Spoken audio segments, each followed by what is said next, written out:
लोगोफोर जों बर'फोरा जे हिस्टरि दंमोन, राजा दंमोन, जोहोलावफोर दङमोन, मोनसे समाव प्रागज्यतिसपुराव ग्रोम ग्रोम रायजो जादोंमोन।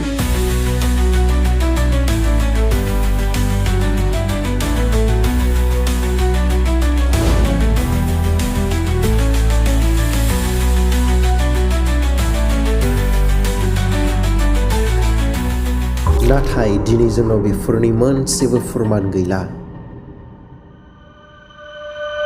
दिनैसिमबो बर'फोरनि गोसोआव गोथां जाना थालांनाय जोहोलाव जोहोलावजोफोर जेरै जोहोलाव दैमालु, तुलाराम जोहोलाव, गाम्बारि सिख्ला, थें फाख्रि, सोमदोन जोहोलाव, सिखोना जोहोलाव, जावलिया देवान आरो बासिराम जोहोलावमोन बायदिनि खोथाफोरा दिनै आसामनि जारिमिनाव जायगा मोनासै। बर'नि जारिमिनफोरा दिनै लिरनानै गालांनो रोङिनि थाखाय गोमालांजोब्बाय आरो दिनैनि समाव मोनसे कन्ट्रभार्सि बायदिल' जाना थालांबाय। नाथाय बेफोर गासैनिबो दायनिगिरिया जों बर'फोरानो। फै जों दिनै बे भिडिअनि गेजेरजों एसे मिथिना लानि बर'नि जोबलांनाय जारिमिनफोरखौ।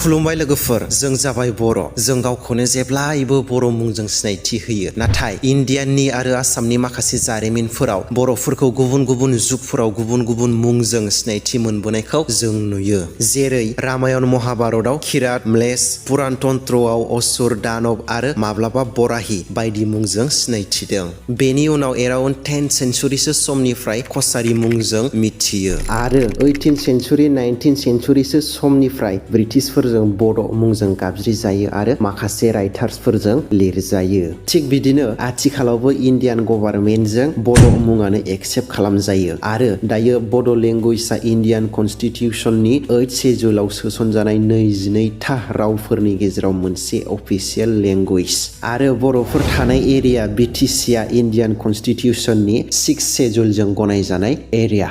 दा खोथाया जाहैबाय मा, जों बर'फ्रा माब्ला आरो माब्रै उजिया बेखौथ' जों मोजाङै मिथिला, अब्लाबो जों माखासे बाथ्राफोरखौ एसे एनै मिथिगौ। दिनैनिफ्राय बेसेबांबा बोसोर सिगां जेब्ला बर'फ्रा हाग्रा बंग्रा गिदिंथिंबायना आदार नागिरना जालाबायोमोन, बै समावनो जोंनि गेजेराव बर'नि गुदि धोरोम बाथौआ सोरजि जादोंमोन होननानै जों फोथायो आरो बाथौनि गेजेरजोंनो नुनो मोनै सोरबा सासे आनान गसाइ आफा इसोर अबंलावरिखौ मोननायनि गोथार लामा होनना मोनदांना जों बर'फ्रा फुजिबोदों, जायखौ जों आफा बोराइ बाथौ होनना बुङो। जोंनि गेजेराव इसोरजों दैथायहरजानाय माखासे गुरुजोफोर उजिफैदोंमोन, जेरै मोनसिं बोराइ, मोनसिं बुरि, सि बोराइ, सि बुरि, सं बोराइ, सं बुरि बायदि माखासे गुरुफोरा बाथौखौ बोरै फुजिनो, इसोरखौ माबोरै सुंग्रि हरनो बेफोरखौ फोरोंलांना बर' हारिखौ ग्रोम ग्रोम गेरेमसा धोनि हारि बानायना गालाङो होनना जों मिथियो। बाथौनि गेजेरजोंनो उजियो बर'नि खाम, जथा, सेरजा, सिफुं, गंगोना बायदि बायदि दामग्रा देग्रा, मोसानाय मुसुरनाय, गाननाय जोमनाय, दानाय लुनाय, हारिमु, आसार खान्थि। बै समावनो बर'फ्रा मोनसे ग्रोम ग्रोम गेरेमसा हारिमोन। बेबादिनो लासै लासै सम आरो बोथोर बारलांनायजों फैयै फैयै मोनसे समाव बर'फ्रा फुरा आसामाव ग्रोम ग्रोम रायजो खुंदोंमोन।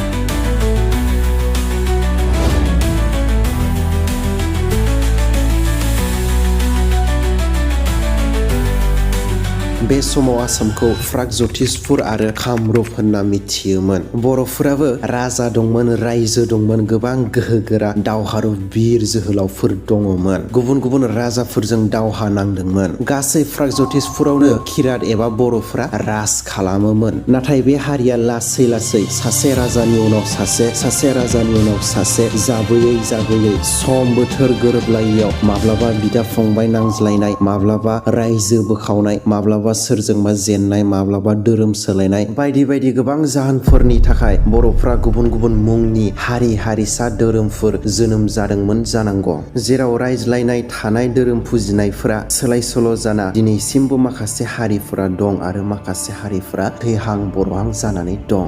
बर'फोरनि गेजेराव गोबां राजा बिर जोहोलाव जोहोलावजोफोर दङमोन जेरै महिरंग दानव घातक आसुर सम्बर आसुर रत्नासुर घटकासुर नरकासुर भगदत्त पुष्पादत्त बज्रदत्त सुबाहु सुपारुवा सेनापति मुरा बलि बानासुर बायदि बायदि। नाथाय बेफोर मुंफोरा गुबुन आर्यान सुबुंफोरजों सोलायनानै लिरजानाय मुंफोरसो बिसोरनि गुबै मुं एबा बर' मुङा गुबुनसोमोन। जेरै राजा मैरांदावखौ लिरबाय महिरंग दानव, नारखो बुदांखौ लिरबाय नरकासुर, बांग्रा राजाखौ लिरबाय बानासुर आरो बिरखोदाव राजाखौ लिरबाय भगदत्त बायदि बायदि।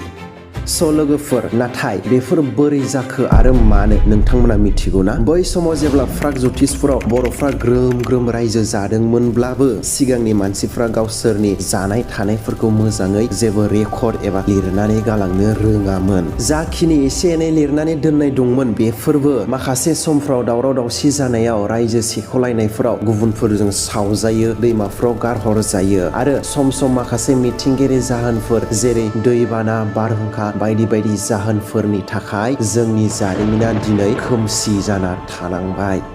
हा दै बार सान अख्रांखौ फुजिग्रा किरात रायजोआव गुबुन फारसे जेब्ला नरकासुर एबा नारखो बुदां आरो बानासुर एबा बांग्रा राजामोननि रायजो खुंनाय समाव माखासे आर्यान सुबुंफोरा प्रागज्यतिषपुराव हाबफैना थायो आरो आर्यान सुबुंफोरजों किरात राजाफोरा गोथौ सोमोन्दो लाखिलायनाय जायो आरो किरात आरो आर्यान सुबुंफोरनि गेजेराव गावजों गाव हाबा जालायनायबो जायो। जेरै क्षत्रिय हारिनि जोहोलाव श्री कृष्णजों कुन्दिल नोगोरनि राजखुंग्रि रुक्मिणीनि हाबा, अर्जुनजों चित्रांगदानि हाबा, भीमजों हिडिम्बा, दुर्योधनजों बानुमति, राजखुंग्रि उषाजों अनिरुद्धनि हाबा बायदि बायदि। आरो बिसोरजों लोगोसे माखासे गोबांथार फोरजाफोराबो किरात फोलेरनि हिनजावसाफोरखौ हाबा खालामो। थिग बिदिनो बिसोरनि गेजेराव थांलाय फैलाय गोबां गोथौ सोमोन्दो जालायो।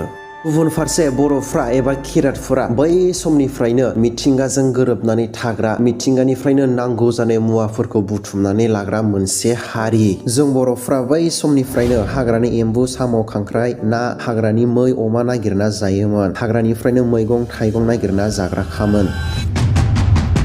जेराव बेफोर हुदाफोरखौ आर्यान सुबुंफ्रा मोजां मोनामोन एबा मुगैयोमोन। बेखायनो आर्यान सुबुंफोरनि जारिमिन लिरगिरि आरो सल' लिरगिरिफोरा बर'फोरखौ किरात, असुर, दानव, म्लेच, बराहि बायदि बायदि मुंफोर बाहायना लिरदोंमोन। जेराव बर'फोरनि समायना महर, आखल आखु, गाननाय जोमनाय, हारिमु, आसार खान्थिफोरा जारिमिननि नोजोराव गोमालाङो। आरो बर'फोरनि मुंखौ बिदिनो गावसोरनि संस्कृत रावफोराव सोलायना लिरो। जेरै राजा मैरांदावखौ लिरबाय महिरंग दानव, नारखो बुदांखौ लिरबाय नरकासुर, बांग्रा राजाखौ लिरबाय बानासुर, राजा बिरखोदावखौ लिरबाय भगदत्त, बुरलुंबुथुरखौ लिरबाय ब्रह्मपुत्र, कामरुबुखौ लिरबाय कामरुप बायदि बायदि। आरो माखासे बर' राजाफोरखौ लानानै गावसोरनि संस्कृत रावाव गोबां बाथ्रा रिजायनानै सल' बाथाफोर सुजुना लिरलांबाय। जेरै नरकासुर, भगदत्त, बान राजामोननि सल' बाथाफोर। थारैनो जों बर'फ्रा गोदोनिफ्रायनो बैफोर जारिमिनफोरखौ जोंनि रावजों लिरना दोननाय थानायमोनबा जोंनाव दा बेफोरनि फोरमान थागौमोन आरो जों जोबोर जौगासिगौमोन। दा बेयो क्लियार जाबाय। बेफोरखौ बाद दोनदो, बेफोर जाबाय जोबोद फुराना जारिमिन। दा खोथाया जाहैबाय मा, जोंनि गेजेराव 18th सेन्चुरिनि जारिमिनफोरानो जोंनाव क्लियार नङा, मैया दाख्लैसो जानानै थांनाय जारिमिनफोरानो जोंनाव रोखा रोखा गैया। अब्ला बे बेसेबांबा गोदोनि 500 BC 300 BC नि जारिमिनफोरा जोंनाव बोरै थागोन? दिनैनिफ्राय 500 बोसोर सिगां 15th सेन्चुरिनि जारिमिन, जोहोलाव दैमालु तुलाराम जोहोलाव, 17, 18 आरो 19th सेन्चुरिनि जारिमिन, गाम्बारि सिख्ला, थेंफाख्रि, सोमदोन जोहोलाव, सिखोना जोहोलाव, जावलिया देवान आरो बासिराम जोहोलाव बायदिफोरनि जारिमिनफोरानो जोंनाव रोखा रोखा गैया। अब्ला साननानै नायदो जोंनि मानसिफोरा बेसेबां गोरोन्थि खालामबोदोंमोन। जोंनि जारिमिनफोरखौ जों लाखिबोनो हायासै। आरो बेफोर जोहोलाव जोहोलावजोफोरनि खोथाफोरा, जारिमिनफोरा आसामनि जारिमिनाव जायगा मोनासै एबा गनायजायासै। जा एसे एनै दंब्लाबो गुबुन हारिया लिरनाय, गुबुन रोखोमैसो सुजुनाय। लोगोफोर, जियानो जाया गुबुना जिखि साना मानो बिसोर जोहोलाव आरो जोहोलावजोफोरनि जारिमिनफोरा गासैबो नंजोबाबाबो एसे एनै बर'फोरनि गोसोआव दिनैसिमबो गोथां जाना दं आरो बर'नि गुदि धोरोम बाथौआ दिनैसिमबो बर'फोरनि गेजेराव थांना दं। आसा खालामो दानि समफोरा, थासारिफोरा इयुनाव जारिमिन जाना थालांगोन। स' लोगोफोर बे भिडिअखौ बर'नि माखासे जोहोलाव आरो जोहोलावजोफोरखौ गोसोखांना नोंथांमोनजों शेयार खालामनाय जाबाय। दिनैनि थाखाय बेखिनियानोसै। भिडिअखौ मोजां मोनोबा लाइक शेयार कमेन्ट खालामदो आरो चेनेलखौ साबस्क्राइब खालामनानै लादो। नेक्स्ट भिडिअआव बेनिख्रुइ साबसिन मोनसे टपिकआव लोगो मोनगोन। जै बर' हारिनि, जै आफा बोराइ बाथौनि।